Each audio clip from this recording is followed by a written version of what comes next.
Hi everyone, in front of me I've got NUBIA Red Magic Astra, and let me share with you how to allow unknown sources on this device.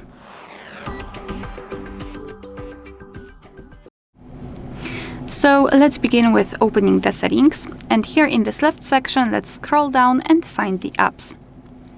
Now let's scroll all the way down to find the option Special App Access, and here find the option which is called Install Unknown Apps.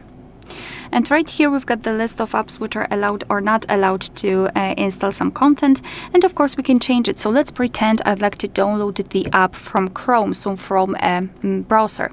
So all we have to do is to find it in the list and tap on it, and then tap on the switcher next to it.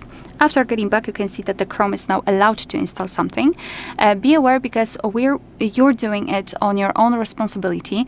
Some third-party apps aren't verified by the developer, the sources aren't verified, so you may put your data and actually whole device at risk, so remember about that and choose the apps wisely. Of course, you can always remove previously granted permissions, just tap on the app and tap on the switcher, and now the Chrome is not allowed to install anything. Alright, so that will be all. Thank you so much for watching. Please hit the subscribe button and leave the thumbs up.